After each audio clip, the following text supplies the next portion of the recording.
하나님의 말씀은 마태복음 24장 42절에서부터 말씀을 보도록 하겠습니다. 그러므로 깨어있어라. 어느 날에 너희 주가 임할는지 너희가 알지 못함이니라. 너희도 아는 바니 만일 집주인이 도둑이 어느 시각에 올 줄을 알았더라면 깨어있어 그 집을 뚫지 못하게 하였으리라. 이러므로 너희도 준비하고 있어라. 생각하지 않은 때에 인자가 오리라.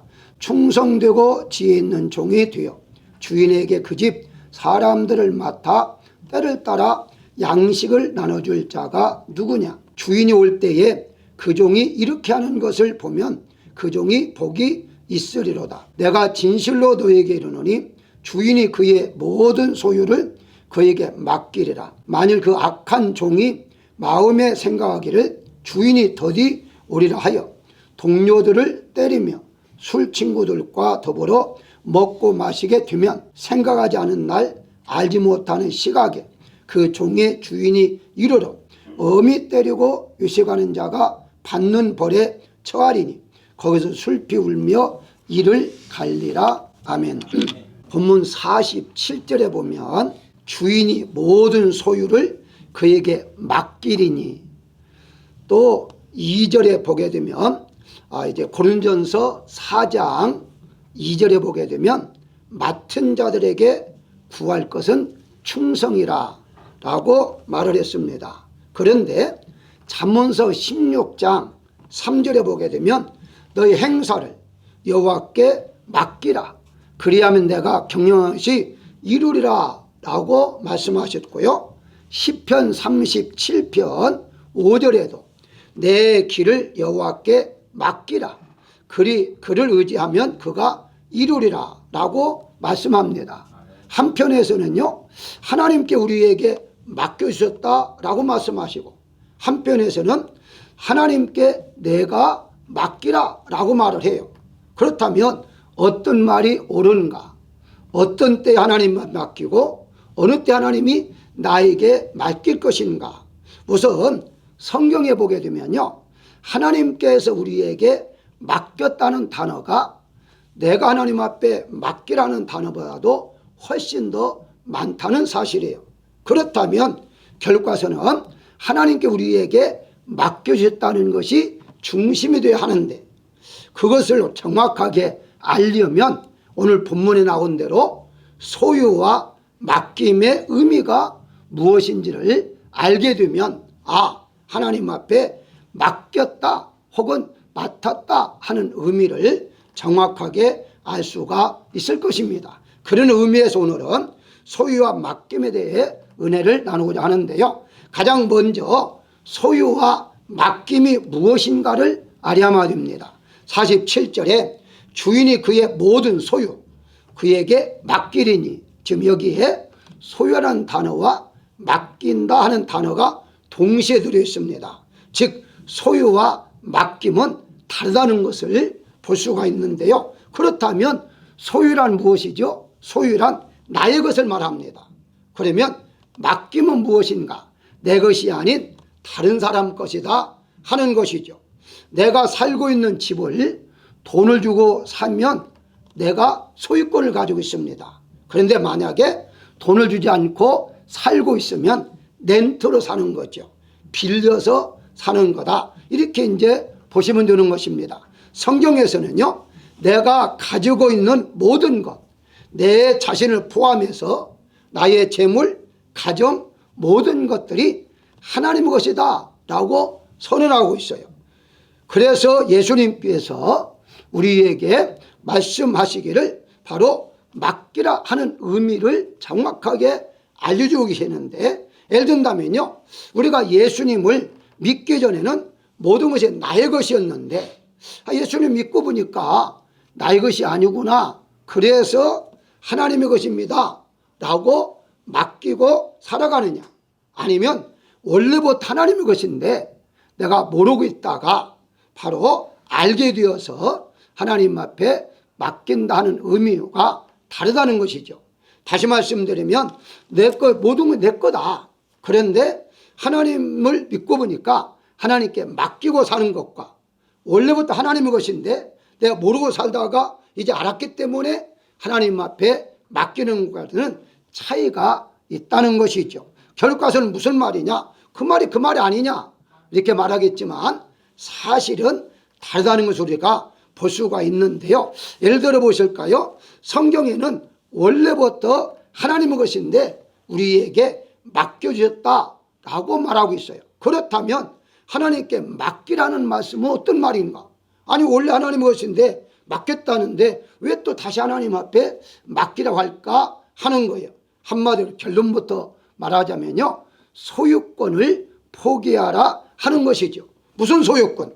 내 거라는 소유권을 포기한다는 거죠. 왜냐? 원래부터 내 것이 아니었는데 내 거 있는 것처럼 생각하고 살았기 때문에 그걸 포기하라 라고 지금 말하고 있는 게 그게 바로 하나님께 맡기라 하는 것이죠. 마태복음 19장 17절에 보게 되면요, 부자 청년이 비유를 말하는데 청년이 예수님께 와서 이렇게 물어요. 어떻게 하면 영생을 얻으리까? 라고 물었습니다. 예수님께서는 내 소유를 팔아 가난한 자에게 주고 나를 따르라 라고 말씀하죠. 그런데 22절에 보게 되니까 그 청년이 재물이 많음으로 이 말씀을 듣고 근심하며 가니라 라고 말하고 있어요. 자, 여기에서 많은 분들이 포인트를 재물이 많아서 바로 돌아갔다 하는 걸 말하고 있어요. 만약에 재물이 많아서 청년이 돌아갔다고 포커스를 맞추게 되면요, 예수 믿는 사람은 부자 되면 안 됩니다. 돈 많이 가지고 있으면요 안 되게 돼 있어요. 다른 말로 말하면 부자들은 예수를 믿으면 안 되는 거예요. 왜냐? 돈이 많았기 때문에 바로 예수를 못 믿었다 이렇게 생각할 수 있기 때문이에요. 그렇다면 그 말씀의 핵심은 무엇인가? 청년이 나의 것을 포기하지 못한 거예요. 재물이 많아서가 아니라 내 건데 왜 내가 포기하지? 라고 생각했던 거예요. 그러니까 포기하지 못했기 때문에 예수님을 쫓지 못한 것이죠. 다시 말씀드리면 이건 내 것이라는 것 때문에 내내 살았던 거죠. 오늘날도 마찬가지입니다. 기독교인들이 대부분이 부자 청년처럼 자기 것을 가지고 있으면서 예수님을 믿으려고 하는 거예요. 내 건 내 거고 하나님이 내 거를 더 많아지게 해주고 나를 도와주고 이렇게만 생각하는 거예요. 그것은요 일반 종교와 같습니다. 우리 기독교는요 절대적으로 나의 것이 없음을 우리가 알아야만이 진정한 나의 생애 그리고 성경을 정확하게 알 수가 있다는 것인데요, 성경에 분명히 말씀합니다. 세상을 하나님이 창조했다는 거예요. 창조했다면 하나님의 것이에요. 인간도 창조했어요. 하나님의 것이에요. 그런데 언제부터 내 것이라고 생각하고 살았냐는 거죠. 이게부터 문제가 생기기 시작한 거예요. 나도 내 거, 재물도 내 거, 모든 걸 내 것이다 라고 생각하는 순간부터 바로 인간은 문제가 생기기 시작하는 것이죠. 그래서 하나님께서는요 내게 맡기라, 즉 다시 말씀드리면 네 것이 아니었다, 네 거라는 생각을 포기하라, 이건 원래부터 내 거였다 라는 것을 말씀해 주고 있는 것입니다. 사랑하는 여러분들, 여러분들을 포함해서 여러분의 모든 것들은 하나님의 것임을 인정하시고 사시기를 주의 이름으로 축원합니다. 두 번째 생각할 것은 우리는 하나님의 것을 맡은 청직이라고 인정을 해야 하는데요, 47절의 모든 소유를 그에게 맡겠다는 거예요. 그러니까 우리는 바로 이제 맡아서 가지고 있는 거예요. 관리하는 거예요. 이 본문과 내용이 비슷한 내용이 누가복음 16장이 있는데요, 16장에서 1절부터 청직이라는 단어를 사용해요. 이게 맡았다는 말은 청직이다, 관리인이다 이렇게 말하는데요, 본문에 보게 되면 45절에 충성되고 지혜 있는 종이라 라고 말을 했는데요, 이 종이 바로 청직이다 이 말입니다. 자, 그런데 여기에 보게 되면 어떻습니까? 그 집 사람을 맡아 때를 따라 양식을 나눠주는 일을 한다고 말을 해요. 이 청지기가 무엇을 하느냐? 그 때를 따라서 양식을 나눠주는 일을 했다는 거예요. 자, 그렇다면 이 중에 하는 일이 무엇이죠? 하는 일이 무엇이냐? 하나님의 것을 내가 맡아가지고 그거 가지고 다른 사람을 나눠주는 일을 했다라고 성경은 말하고 있습니다. 기독교인에게 있어서 맡김이란 무엇인가? 우리가 우리의 것을 하나님 앞에 맡기고 하나님 우리의 것을 관리해 주는 것이 아니라 원래부터 하나님의 것인데 하나님 우리에게 맡기고 우리가 하나님의 것을 관리하는 것이다. 이게 바로 성경적입니다. 근거는 어디가 있느냐? 고린도전서 4장 7절에 바울이 분명히 말합니다. 누가 너를 남달리 구별하였느냐? 내게 있는 것 중에 받지 아니한 것이 무엇이냐? 내가 받았은즉 어찌하여 받지 않은 것 같이 자랑하느냐라고 말을 해요. 이걸 세번역에서 어떻게 번역하느냐? 왜 자기 것인 양 자랑합니까? 라고 번역을 해요. 다시 말씀드리면 다 하나님 주셨는데 하나님 다 주셨는데 왜 네 거라고 자랑해? 네 거 아니야. 하나님 거야. 이렇게 바울은 정확하게 구분해서 말하고 있습니다. 그러면서 다 받았는데 이미 다 받았는데 왜 또 받지 않았다고 우기느냐 하는 거예요. 받지 않았다고 우기느냐. 또 받은 사람이 왜 자기 거라고 자랑하느냐. 그러니까 우기지도 말고 자랑도 하지 말라라고 말하고 있는 것이죠. 이것은 자기 것은 하나도 없다는 성경의 근거를 우리가 찾아볼 수가 있는데요. 우선 먼저 한번 볼까요? 세상에 태어날 때에 아무것도 가져간 거 없습니다. 정말 빈몸으로 태어나잖아요. 그리고 이제 죽을 때부터 마찬가지예요. 입던 옷 입고 그냥 가는 거죠. 아무도 가져갈 수가 없습니다. 이것을 성경에서는 어떻게 말하고 있습니까? 바로 욥이 그런 과정을 겪었잖아요. 욥이 여러분 알다시피 어려움을 당했습니다. 그랬는데 어느 날 7장에 가보면요 불평을 해요. 하나님 앞에 불평을 합니다. 어떻게 하냐면 아예 대놓고 하나님께 말을 해요. 내가 내 입을 금하지 않고 내 마음의 괴로움을 때문에 불평하겠습니다 하고 난 다음에 계속 얘기해요. 왜 태어나게 했으며 왜 나를 이렇게 괴롭힘을 주며 계속 불편한 장면이 7장 내내 기록하고 있어요. 자, 왜 이렇게 욥은 불평했을까요? 아니 우리가 아는 대로 욥은요 대단한 사람이었어요. 예를 들어서 욥기서 1장 21절에 보게 되면 그 많은 어려움을 당하고 있을 때에 이런 말 합니다. 알몸으로 나왔은즉 또한 알몸으로 돌아올지라 주신 이도 하나님이시요 거두신 이도 여호와시오니 찬송을 받으시옵소서 라고 말을 해요. 아니 얼마나 믿음 있는 놀라운 고백을 합니까? 2장에 가서는요 아내가 욕하고 죽으라 하니까 이 어리석은 여자여 입술을 금하라. 입술로 범죄하지 않겠다. 아니 1장과 2장만 보면요 욥이 대단한 믿음을 가지고 있었어요. 그러잖아요. 그런데 조금 시간이 가면서 몸이 아프고 또 병들고 지치고 하니까 이제부터는 서서히 부정적인 말을 해요. 그걸 직장에 가서는 아예 하나님께 대놓고 내가 좀 불평 좀 하겠습니다. 그러면서 이제 불평하는 내용을 쭉 열거를 해요. 자, 왜 그랬을까요? 이때까지도요 이 욥기의 반절이 24장이잖아요. 23장 10절을 잘 아는 대로 우리 잘 알지 않습니까? 나를 단련하신 후에 정금같이 나오리라 이런 고백을 해요. 그게 고백하기 전까지 욥이 한 가지 놓친 게 있었어요. 그게 뭐냐면 이 믿음이 그렇게 좋았던 욥도 자기 것으로 생각했어요. 그게 자녀도 자기 것이라고 생각했고 물질도 자기 것이라고 생각했어요. 그러니까 아니 하나님 것이라고 말은 했어요. 그런데 입술로는 고백했는데 마음이 허락하지 않았던 거예요. 우리도 역시 대부분 그런 경우가 종종 있는데요. 바로 하나님 주셨습니다. 말은 잘해요. 그런데 실질적으로 어려움을 딱 당하면 내 것인데 이런 생각을 가져요. 아니 왜 그럴까? 왜 나는 이런 일이 있지? 왜 나에게 이런 일만 당하지? 이렇게 마음이 허용하던 때가 많이 있다는 거예요. 그게 실질적으로 당해보아야만이 정말 이렇구나 하는 것을 알게 되는데 욥이 뭐 평소에는 하나님 주셨습니다. 하나님 주셔서 은혜입니다. 했는데 막상 어려움을 당하다 보니까 이거 아니지 않나? 왜 이렇게 내가 가져갔지? 이런 생각을 하게 되니까 불평을 할 수밖에 없었다는 거예요. 그러고 난 다음에 바로 이 욥이 23장을 기준해서 그 다음부터는 말이 좀 달라지기 시작합니다.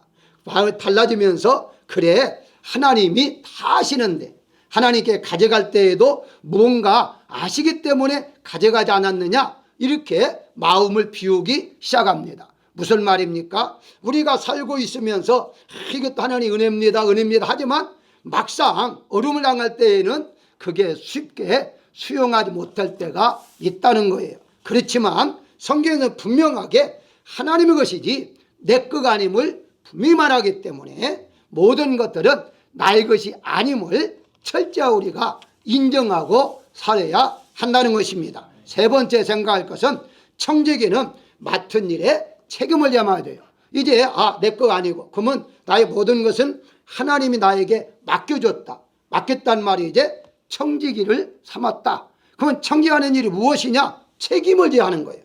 관리인은 책임을 져야 하는데, 다시 이제 51절에 보게 되면 의식가는 자가 받는 벌에 처하리니 거기서 술피 울며 이를 갈리라. 여기 의식이라는 말은요, 잘못 살았다는 것, 다르면 말하면 잘못 관리했다 이 말입니다. 하나님께 맡겨준 일을 잘못 관리한 거예요. 그래서 거기에 따른 책임을 물었는데, 여기에서는 책임이 어떻습니까? 바로 술피 울며 이를 간다는 말은 지옥을 간다는 얘기죠. 엄청나게 무서운 말을 하고 있어요. 예를 들어 볼까요? 자녀가 있다라고 가정하십시다. 그러면 자녀가 나의 자녀라고 생각하고 사는 사람과, 이건 나의 자녀가 아니라 하나님께 나에게 맡겨줬다라고 생각하면서 살아가는 사람의 생각이 차이가 있습니다. 무슨 말이냐? 나의 자녀라고 할 때는 내 마음대로 해죠. 내 마음대로. 그래서 만약에 자녀가 잘못됐어도 내 마음대로 했기 때문에 바로 책임을 내가 받지를 않아요. 내 소유권이니까, 내 거니까. 그런데 만약에 맡겼다고 가정하십시다. 예를 들어서 쉽게 설명하면요, 옆집 사람이 잠깐 하루 혹은 이틀 동안 아이를 맡기고 여행을 갔어요. 그러면 그 아이가 잘못됐을 때는 누가 책임입니까? 바로 부모가 책임이 아니라 맡은 자의 책임이에요.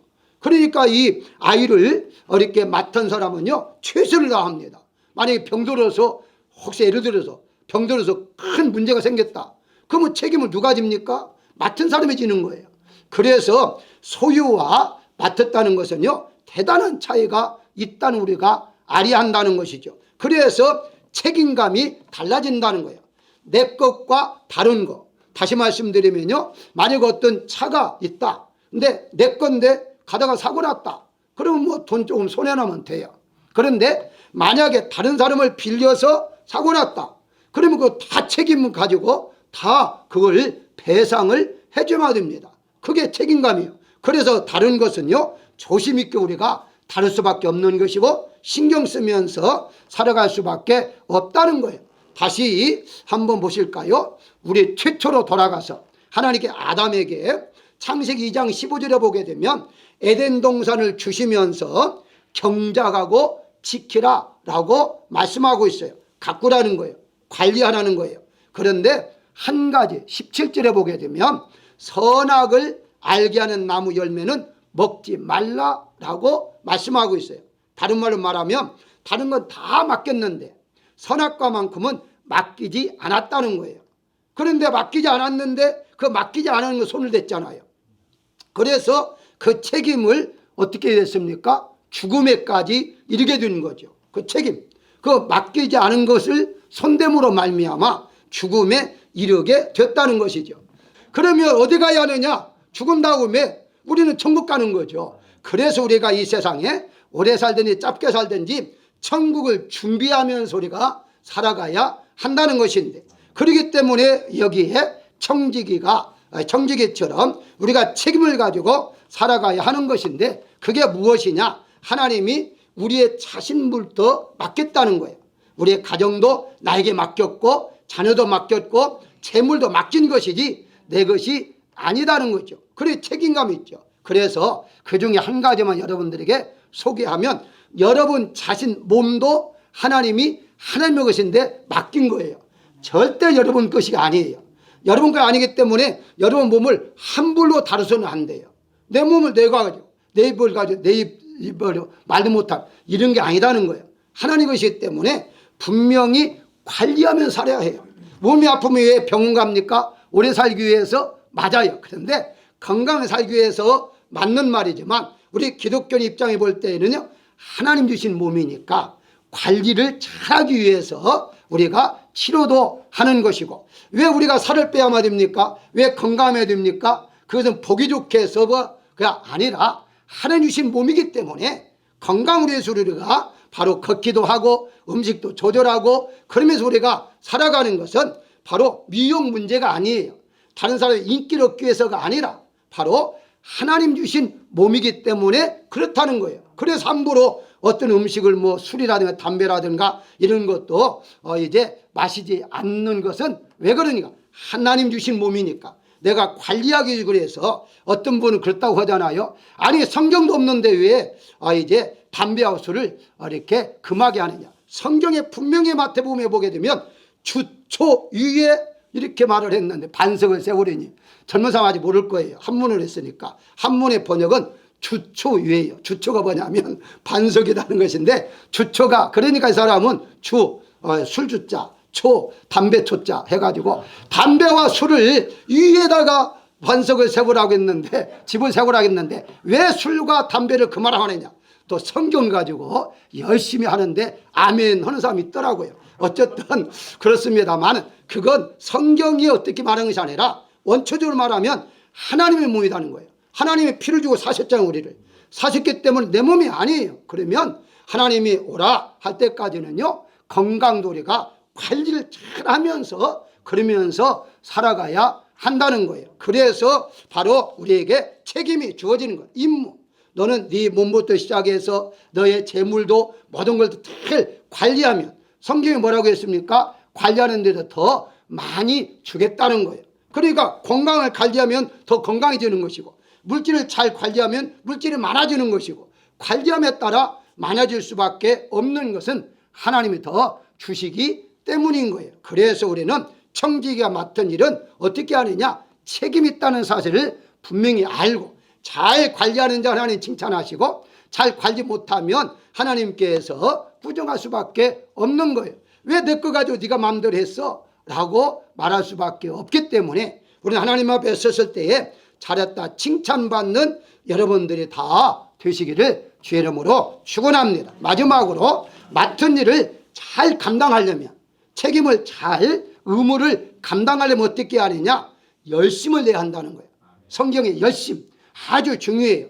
46절에 그 종이 이렇게 하는 것을 보면 그 종이 복이 있으리라. 이렇게 하는 것을 보면 이렇게 하는 것이 무엇일까? 이렇게 하는 것이 바로 다른 애에서 잘 나와 있는데요. 먼저 열심의 반대는 무엇입니까? 게으름이에요. 열심의 반대는 게으름인데 마태복음 25장에 다시 이어져서 24장에서 말하고 24장이 이어져서 어떤 말을 합니까? 한 달란트를 대해서 말하죠. 달란트 비유해서 거기에 보게 되면 이런 말씀을 해요. 악하고 게으른 종이라고 말합니다. 악하고 게으르다는 거예요. 이 악하고 게으르냐라고 했을 때에 바로 이 이익을 전혀 내지 않고 땅에 심었다는 거예요. 그게 바로 잘못된 것이다. 그게 게으른 것이다. 라고 예수님이 분명히 지적하고 있는 것을 볼 수가 있어요. 저희 한 달란트 받은 자가요. 중요한 건 어디 있습니까? 핑계를 대는 거예요. 게으른 사람들은요. 항상 핑계가 있다는 걸 분명히 알아요. 어떤 핑계를 댔습니까? 이제 거기에 보게 되면요. 이렇게 말을 합니다. 이제 주님께서는 즉 주인은 심지도 않는 데서 거두고 해치지 않는 데서 모으는 줄을 내가 알았나이다 라고 말을 해요. 핑계죠. 바로 땅에 감추고 우리 주인은 심지도 않고 거두기도 하고 해치지도 않고 모이기도 하는 분이야. 이렇게 핑계를 대고 있는 거죠. 하나님께서 분명하게 우리에게 모든 걸 열심히 하라. 일하라. 머리 이마에서 땀이 흘리도록 일하라. 분명히 성경했는데 자기 혼자 생각한 거죠. 혼자 생각이지 그게 성경적이 아니죠. 왜 그랬을까요? 핑계대기 위해서 이런 말을 할 수밖에 없었던 거예요. 잠언서 22장 13절에 보게 되면요. 게으른 자는 말하기를 사자가 밖에 있은즉 내가 나가면 거리에서 찢기겠다 하느니라 라고 그래요. 이걸 제가 새 번역에서 보니까요. 재밌게 번역했더라고요. 사자가 밖에 있으니 일하러 가다가 죽을 것이다 라고 그렇게 번역했어요. 아주 현대인들이 금방 알아듣게 번역을 잘했더라고요. 그러니까 일하기 싫으니까 핑계대는, 사자가 밖에 있는데 내가 일하러 가다가 사자가 나를 죽이면 나 죽는 거 아니야? 그리고 안 나갔다고 성경은 말하고 있어요. 이게 다 핑계라는 거예요. 이런 사람은 어떻습니까? 잠언서 26장 14절에 보니까 문짝이 돌적 귀를 따라 도는 것 같이 게으른 장은 침상에서 도느니라. 이것도 여러분들이 이 돌짝의 문이 뭔가 잘 이해를 못 하잖아요. 쉽게 얘기할게요. 여러분 이제 들어올 때에 문을 열고 들어왔잖아요. 옛날에 이런 문이 아니라 밑에 돌로 이렇게 다듬어 가지고 구멍을 내 가지고 문을 이렇게 달아 놓아요. 그러면 문을 달아 놓으면 그게 이제 밑에가 돌짝이라고 그래요. 그래서 열고 닫고 열고 닫고 하는 거예요. 근데 잘 보십시오. 이런 문을 열을 때에 그 열고 닫는 한정이 있어요. 한정 제한되어 있어요. 이 문이 열을 때 저만큼 열리는 것도 아니고 항상 한정이 있어요. 1m면 1m 열었다 닫았다 이거지 더 많이 열 수는 없는 거예요. 그걸 비유해서 바로 이 침상에서 안 내려오고 엎어졌다가 뒤집었다가 굴렀다가 둥글다가 이렇게 하고 있다는 거예요. 이게 게으르다는 거예요. 오늘날의 청년들이요, 이런 청년들이 너무 많아요. 침상에 내려오기 싫어가지고. 그래가지고 음식도요 전화로 해가지고 이제 배달해가지고 그래서 이제 쭉 가가지고 들고 와서 누워서 먹는 거죠. 앉아서 먹는 거죠. 이것이 성경에서요 그것이 바로 게으름이다라고 분명히 말을 하고요, 그렇게 살지 말라고 분명히 말하고 있는 거예요. 그래서 어떤 경우라도요 절대적으로 우리가 맡은 일을 잘 감당하려면 게으르면은 나의 적이다 라고 생각해서 열심을 해야만 됩니다. 여러분 세상에서요 성공한 사람들, 세상에서도 성공한 사람들 보십시오. 열심히 하지 않으면요 성공할 수가 없습니다. 우리가 예수님 믿으면서 얼마나 열심히 합니까? 열심을 해야만 됩니다. 예수 믿는 건요 생명 걸고 해야 해요. 그냥 뭐 세상 따라가다가 주일날 왔네 좀 가보지 그 예배 끝나고 좋았어 그리고 그렇게 끝날 것이 아니라 신앙생활은요 생명입니다. 죽고 사는 문제예요. 내가 영생을 얻느냐 지옥 가느냐 문제지 이건 그냥 있어도 그만 없을 그만이 아니에요. 근데 오늘날 어떻습니까? 옛날과 많이 달라졌잖아요. 너무너무 편하게 믿으려고 그래요. 너무너무 편하게 믿으려고 하다 보니까 문제가 생기는데, 그러니까 이제 찬송도 귀찮아서 안 부르는 거예요. 기도도 귀찮아서 안 넣는 거예요. 바로 모임도 귀찮아서 안 넣는 거예요.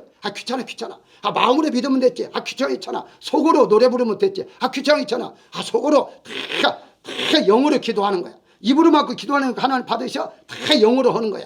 그렇게 하다 보니까 목사님들까지도 단에서 기도하다가 소리 높여서 않고 기도하다 보니까 조름이라는 친구가 와가지고 그래 속으로 기도 괜찮아 그래 줘라 그래 자라 이렇게 해가지고 자는 것 아닙니까? 그리고 막 시간 자고 아멘 하고 끝나가지고 기도 많이 했다 하는데 절대 그런 기도를 하나님 받으시는 거 아니에요.